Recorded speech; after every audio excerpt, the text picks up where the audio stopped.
오메가6, 3 비율의 불균형, 즉 오메가3 부족 때문에 과도한 염증 반응이 일어납니다. 그래서 현대인들의 생명이 위협받고 있습니다. 임상 데이터 하나를 살펴보도록 하겠습니다. 독일의 82개 병원에서 데이터를 모아 응급의학과 의사들이 많이 보는 저널에 보고한 논문입니다. 중환자실에 입원해서 토탈 퍼렌터럴 뉴트리션을 받아야 하는 환자들을 대상으로 한 임상실험입니다. 이 임상실험에 참가한 환자들은 abdominal surgery 255명, 복막염 그리고 장으로부터 균이 넘어오는 폐혈증으로 16명, 그리고 장 이외의 다른 곳으로부터 균이 넘어오는 폐혈증 환자 16명, 그리고 멀티플 트로마 59명, 몸의 여러 군데에 타박상을 입고 중환자실에 들어온 사람들입니다. 친구끼리 치고받고 해가지고 중환자실에 들어오지는 않았겠죠. 예를 들면 깡패한테 죽도록 두들겨 맞은 겁니다. 다음은 severe head injury 37명, 기타 37명, 이런 환자들을 대상으로 한 임상실험이었습니다. 평균 8.7일 동안 100kg 몸무게 기준으로 EPA, DH 합으로 8,400mg에서 16,800mg까지를 매일 투여했습니다. 어느 정도 양을 보충한 것일까요? 에스키모인들이 평생 동안 매일 먹던 EPA, DH 양을 며칠 정맥주사로 보충한 수준에 불과합니다. 그리 놀랄만한 양은 아닙니다. 이 임상실험에 썼던 IV용 오메가3 제제가 바로 오메가벤입니다. 미국보다는 유럽에서 더 많이 쓰고 있는 것 같습니다. 오메가벤은 이 표에서 보다시피 오메가3 위주의 정맥주사제입니다. 오메가벤은 페리 엑시드 10%가 들어있는 IV용 워터 솔루션입니다. 페리 엑시드 중에 EPA, DHA 함량이 약 42%, 그리고 토탈 오메가3로는 약 50%가 들어있습니다. 여기서 EPA하고 DHA가 어디 있는지 찾아볼까요? 여기가 EPA고요.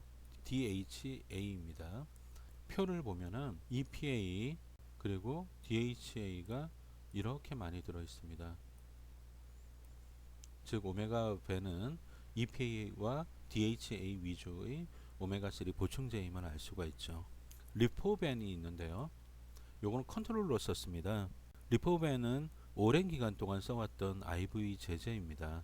정맥주사만으로 영양을 공급받는 환자들에게 이분 이제는 필수 지방산도 부족하겠다, 이런 생각이 들면은 오메가벤을 투여해 왔습니다.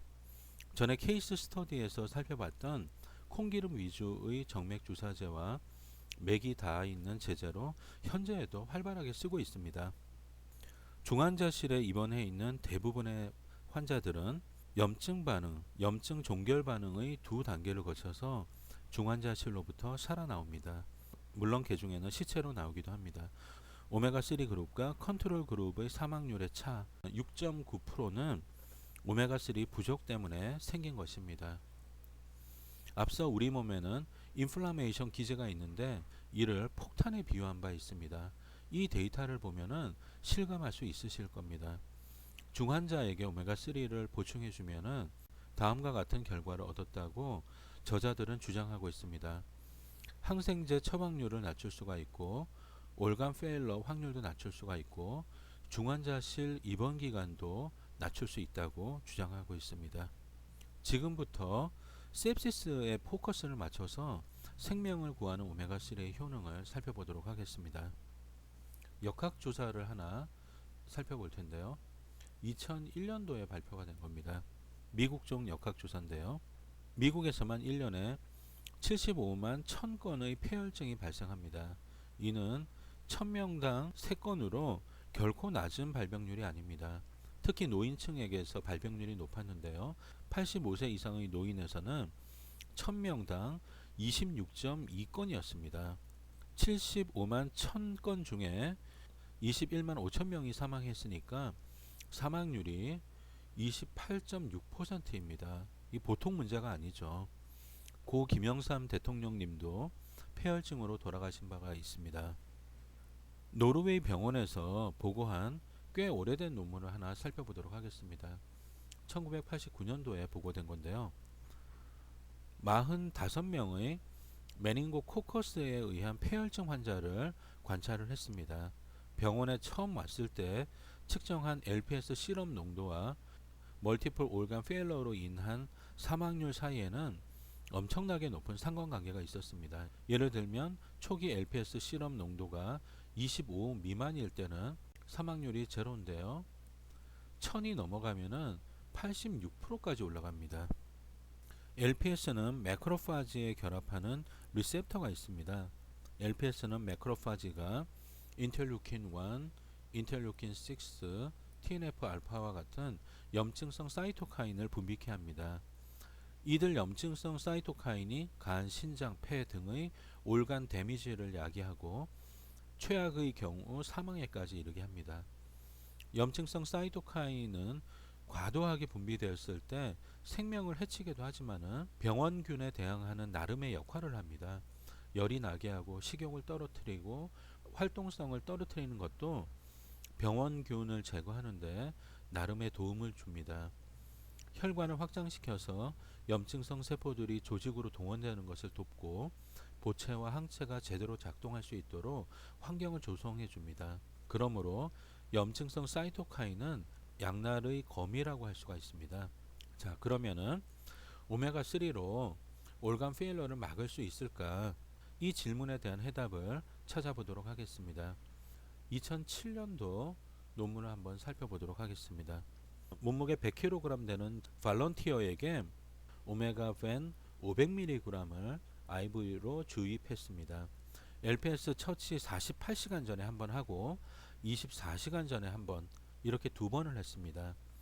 한 번 주입할 때마다 EPA, DHA 21,000mg 정도의 오메가3를 보충받았다고 생각하면 됩니다. 이틀에 걸쳐서 오메가3 함량은 3%에서 5%로 혈소판의 오메가3 상태가 개선이 되었습니다. 근데 사실 개선된 정도는 별로입니다. 5%가 대단한 수준은 아닌 거죠. 아직까지 엄청나게 낮은 수준입니다. 오메가벤을 두 번 주입시킨 것으로는 오메가3 상태를 얼마 개선시키지도 못합니다. 단지 이틀 동안 에스키모가 먹는 양보다 조금 더 많은 양의 오메가3를 공급받은 것에 불과합니다. 그렇지만은 이 정도의 오메가3를 먹여도 엄청난 결과가 나왔습니다. 건강한 사람에게 LPS를 주사하는 실험을 여러 번 했는데요. 치사량 밑으로 소량 주사하는 것은 안전하다는 것이 잘 확립되어 있습니다. 4시간이면은 LPS도 다 제거되고 염증 반응도 종결됩니다. 오메가벤 전처리는 TNF-알파를 위시한 여러 염증성 사이토카인들이 과도하게 분비되는 것을 막아줍니다. 여기 데이터를 보시면은 컨트롤 그룹은 TNF-알파 혈중 농도가 이렇게까지 치솟았는데요. 오메가3를 전처리해준 그룹에서는 여기까지밖에 올라가지가 않습니다. 그러면은 하이 도스 오메가3 요법, 즉 오메가벤 IV 인퓨전 세라피로 sepsis로 인한 올간 페일러 그리고 이로 인한 사망률을 떨어뜨릴 수 있는지 살펴보도록 하겠습니다. 이 임상실험에서는 폐혈증으로 진단받은 환자들에게 오메가벤을 정맥주사하였습니다. 100kg 체중을 기준으로 하루에 21,000mg의 EPA DHA를 주입한 것입니다. 소파라고 하는 지표가 있습니다. 총점은 24점입니다.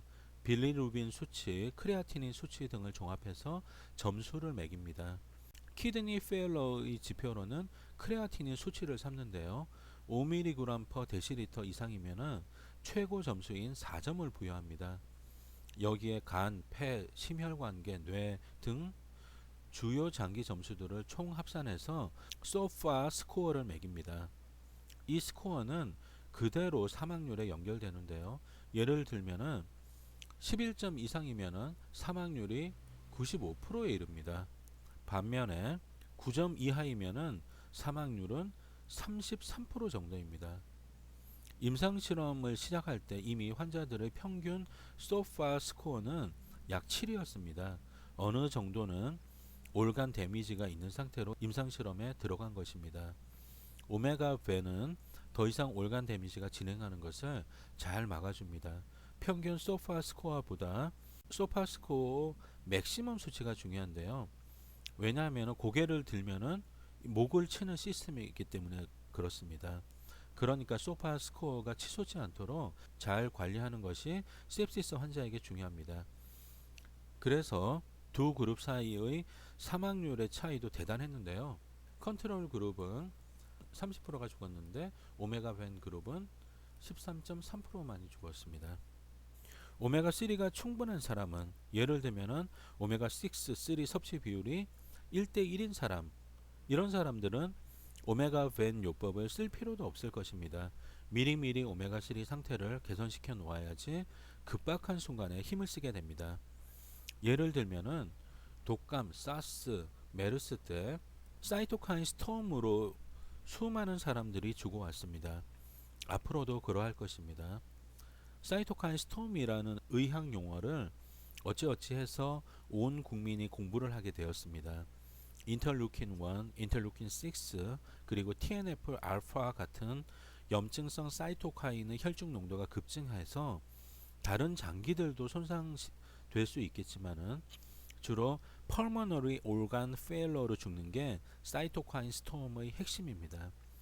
아마도 오메가3 상태가 좋은 사람은 사이토카인 스톰으로부터 틀림없이 생명을 건질 수 있을 것입니다. 트로매틱 브레인 인저리 때 오는 과도한 염증 반응으로 인한 사망도 오메가3 상태를 개선시켜 놓으면 아마 급박한 순간에 생명을 구할 수 있을 것입니다. 이 부분에 대해서 다음에 공부해 볼 기회가 있을 것입니다. 최근에는 꼭 중환자가 아니더라도 토탈 퍼렌트럴 뉴트리션에 오메가 벤을 추가하는 분위기인 것 같습니다. 오메가 벤이 추가되면은 감염률이 떨어지고 항생제 사용률이 감소하고 병원에 입원하는 기간이 짧아지는 여러 장점이 있기 때문입니다. 이왕 LPS가 나온 김에 좀 더 LPS 이야기를 풀어보도록 하겠습니다. LPS는 높은 농도에서는 organ damage를 일으키지만은 낮은 농도에서는 당뇨, 지방간, 복부지방을 만듭니다. 역학조사를 하나 살펴보도록 하겠습니다. 2011년도에 발표된 건데요. 이 역학조사에서는 당뇨가 없는 사람 6,632명을 모아서 시럼 LPS 농도를 측정하였습니다. 그리고 10년 동안 추적 조사를 했는데요. 462명이 당뇨에 걸렸습니다. 당뇨에 걸린 사람 중에 LPS 시럼 농도가 높은 사람들이 많았습니다. 이 역학조사 참가자들의 시럼 LPS 농도는 2.4에서 475.8까지 굉장히 넓은 분포를 보였습니다. 가장 LPS 농도가 높은 그룹은 가장 낮은 그룹보다 당뇨에 걸릴 위험도가 약 2.8배 높았습니다. 그럼 과연 LPS와 당뇨 사이에 인과관계가 있는가? 즉 LPS가 당뇨를 일으키는 거냐? 이런 질문에 대한 해답을 찾아보도록 하겠습니다. 다음의 동물 실험 데이터를 살펴보면 해답을 얻을 수가 있습니다. 쥐에게 하이팻 다이어트를 먹이면은 LPS 시럼 농도가 올라간다는 것을 예전부터 알고 있었습니다. LPS는 장에서 체내로 직접 넘어오기도 하지만은 킬로 마이크론에 묻어서 넘어오기도 합니다. 그래서 지방을 먹이면은 혈중 LPS가 높아집니다. 일반 쥐에게 하이팻 다이어트를 먹였을 때 올라가는 LPS 농도보다 조금 낮은 시럽 농도를 유지하게끔 LPS를 매일 정맥 주사했습니다. 근데 실험자들은 LPS 주입만으로도 하이팻 다이어트를 먹인 정도로 복부 지방이 끼고 당뇨 지방간이 생기는 것을 발견했습니다. 특히 지방간이 두드러졌는데요. 오히려 하이팻 다이어트보다 지방간이 더 많이 생겼습니다. 이후에 LPS 리셉터를 제거한 쥐를 만들어 가지고 LPS를 투여했더니 이런 변화가 생기지가 않은 겁니다. 이런 일련의 실험들을 통해 LPS가 대사증후군, 지방간, 당뇨를 일으킨다는 것이 잘 확립이 되었습니다. 케이스 스터디를 하나 살펴보도록 하겠습니다. 자동차 사고로 중환자실에 입원한 10대 소년이 있었습니다. 브레인 손상과 뇌출혈이 심해서 응급실에 실려온 소년을 보고 뉴로서전은 아마도 죽을 것 같다고 부모에게 이야기합니다. 사고 10일 후에 결국 식물인간 상태로 진단을 받고 복부를 통해 위까지 튜브를 꽂아서 영양분을 공급하기 시작합니다. 근데 어느 날 의사가 노르딕에서 나온 얼티메트 오메가를 사오라고 부모에게 이야기를 합니다. 연질 캡슐에 담긴 오메가3가 아니라 큰 통에 담겨져 있어서 떠먹는 오메가3 제품입니다. 튜브를 통해서 하루에 2만 mg의 오메가3를 주입시킵니다. 근데 믿을 수 없는 기적이 일어났습니다. 21일째 이제는 스스로의 힘으로 호흡이 가능하게 돼서 벤틸레이터를 떼냈습니다. 24일째 되는 날 중환자실에서 재활센터로 옮깁니다. 그리고 고등학교에 다시 다니기 시작했습니다. 4달 후에 퇴원을 하고 집에서 재활치료를 받고 있습니다. 그리고 이제는 다시 말을 하기 시작했다고 합니다. 다른 케이스를 하나 살펴보도록 하겠습니다. 출처는 맨스 헬스 매거진이라고 의학 저널이 아니고요. 헬스하는 남자들 사진이 주로 실려있는 가벼운 잡지입니다. 2006년도에 미국을 떠들썩하게 한 탄광 사고가 있었습니다. 21명이 탄광 속에 갇혔는데 일산화탄소 때문에 한 명씩 한 명씩 쓰러졌습니다. 구조대가 도착했을 때 나머지 광부들은 모두 죽어 있었고 랜달 맥클로이 씨만 구조되었습니다. 그 또한 브레인에 심각한 손상을 입어서 코마에서 깨어나질 못하고 있었습니다. 즉 뇌파가 전혀 없는 상태입니다. 뇌가 죽은 거예요. 신경외과 의사인 닥터 베일리스는 그에게 튜브를 통해서 하이도스 오메가3를 주입시켰습니다. CNN 인터뷰에서 그는 그 당시의 심경을 이렇게 고백했습니다. 솔루션이 없습니다. 그에게 줄 약이 없습니다. 우리는 이런 종류의 환자에게 아무것도 해줄 것이 없습니다. 그러나 랜달 맥클로이 씨에게도 기적이 일어나서 얼마 후 코마에서 깨어났습니다. 몇 주 안에 기억력과 말하는 능력, 운동 능력을 모두 회복해서 병원의 모든 의사들을 놀라게 했습니다. 왜 이 의사들은 오메가3를 주입시키려고 했을까요? 너무 과도하게 일어나는 염증 반응, 그리고 쉽게 종결되지 않는 염증 반응, 이 개념을 가지고 있었기 때문에 오메가3를 보충하려고 했을 것입니다. 염증 반응은 조직의 손상을 치료하기 위해 우리 몸이 작동시키는 매우 중요한 기제입니다. 그렇지만은 현대인들에게는 염증 반응이 너무 강하게 나오고 어느 정도 트리거가 정리되면은 염증을 종결시키고 조직을 수복하는 단계로 들어가야 하는데 그게 안 되고 있다고 생각했기 때문에 오메가3를 주입했을 것입니다. 약사님들도 이 개념을 가져야 합니다. 잡지와 언론 매체에 보고가 된 후 지금은 환자의 가족들이 의사들에게 오메가3 고함량 요법을 쓰라고 요구하는 경우도 생기고 있습니다. 지금 살펴볼 케이스는 CNN 뉴스입니다. 뺑소니 사고로 16살 청년이 응급실로 실려옵니다.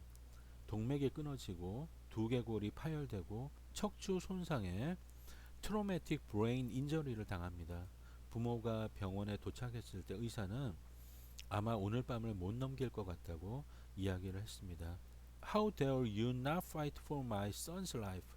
당연히 의사들은 최선을 다하고 있었겠지만 부모는 이렇게밖에 말할 수 없었습니다.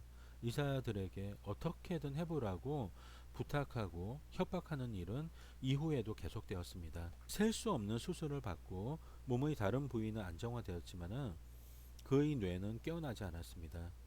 역시 이 청년도 코마 상태에 빠진 겁니다. 의사는 이렇게 말했습니다. 우리가 할 수 있는 일은 다 했습니다. 이제는 기다려 봅시다. 청년의 부모는 아니요, 우리는 못 기다립니다. 우리가 할 수 있는 최선을 다해 볼 겁니다.